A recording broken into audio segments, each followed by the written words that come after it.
The IGN first game of the month is Halo Infinite, so expect a bunch of new content during the month of November covering Halo Infinite. They already showed off gameplay on one of the new arena maps, and this one is called Streets. Now, IGN will be releasing a full match of Streets on Wednesday, so I will re-upload that to the channel as well, if possible. And we get the name of 2 new big team battle maps, and some cool information was confirmed in the gameplay that they did show for Streets, as well as teasing that they've already played the first 4 hours of the campaign. So if you're looking for more campaign info, stay tuned to the channel, hit that subscribe button so you can stay up to date on all the latest happenings in the world of Halo, and hit the like to support future Halo content.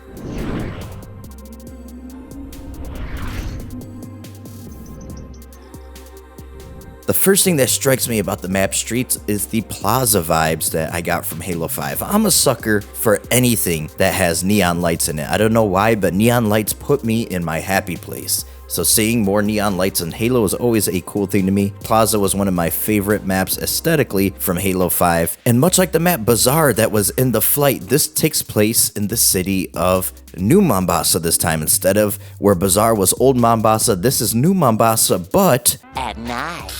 And not only is it similar to Bazaar in location, it's also similar to Bazaar in the way it has a bunch of really cool little Easter eggs around the map. Whether that be the New Mombasa Police Department that will instantly give you flashbacks to Halo 3 ODST, to an ad for HoloDog, which I believe is a reference to the Microsoft HoloLens. You could even view the city skyline of New Mombasa and see the space elevator there, which is always a cool sight to see, something that was also available in Outskirts. And then my favorite part, of course, us being gamers, the arcade, which features a Halo Infinite cabinet that plays the Halo theme, and a subtle nod to Space Invaders called Slip Space Invaders, which is of course the engine that Halo Infinite is made on, which is really cool. We also get confirmation of a Mr. Chief AI in the game. 343 even showed IGN a layout top-down overview of the map, and it shows what the default equipment will be on this map, and it looks like drop wall and the thruster pack. But that stuff could always change, of course. They did talk about no CTF being there in the ranked playlist, because it is an asymmetric map and that creates some problems. But Strongholds will be a featured game mode on this map. Of course, I expect Slayer to be as well, but also Oddball, which for the first time we get to see the HUD enabled and some Oddball gameplay because of the video that IGN shared, and we could speculate a little bit on some of the rule changes that they have made to Oddball. And Oddball now looks to be a round-based mode to 100 points, with the first team to win 2 rounds winning the match. This isn't the first time 343 has changed anything for ranked modes in Halo Infinite. Stronghold starts out the match with both home bases being captured so that teams could focus on pressing each other and getting the neutral zone or B site at the start of the match if they so choose, as well as in Capture the Flag being able to sprint with the flag, and also in overtime, instead of it just continuing where the match was when the team grabs the flag to force overtime if it's a tie game. When the timer runs out during a tie, they will actually force the game to start a new round instead of just continuing to play, which is a big change. And then we got the name drop on 2 new big team battle maps, one being called Deadlock, which is described by 343 as being a very dramatic but classic feeling Halo map with a very different mood than the rest of the offerings in the game. And then there's the map High Power, which has a very interesting story, honestly, from 343 on how this map came to be. They actually called it a test gym internally for BTB, so they would just do play sessions and tests for a big team battle on this map. And they also said that test gyms never ship,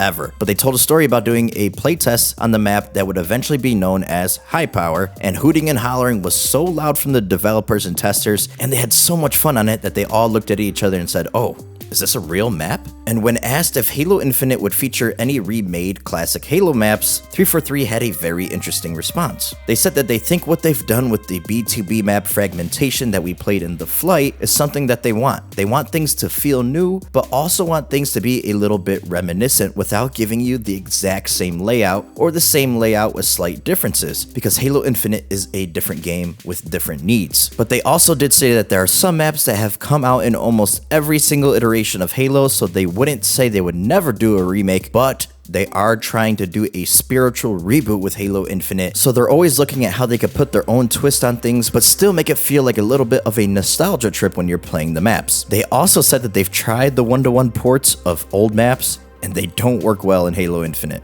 IGN said that they will have more Halo Infinite news as November rolls on, so keep it locked here to the channel because I'll be breaking it all down. And this includes things like a preview of the Season 1 Battle Pass, an IGN unfiltered conversation with Joe Staten, and hands-on impressions from the first few hours of the campaign, and more, starting with that full match of raw gameplay on Streets, like I said, releasing on Wednesday. Thank you so much for taking the time out of your day to watch my video. Hopefully I catch you on either a previous video of mine or a future video of mine. Until that time comes, I'm your boy Patman, and I'm out.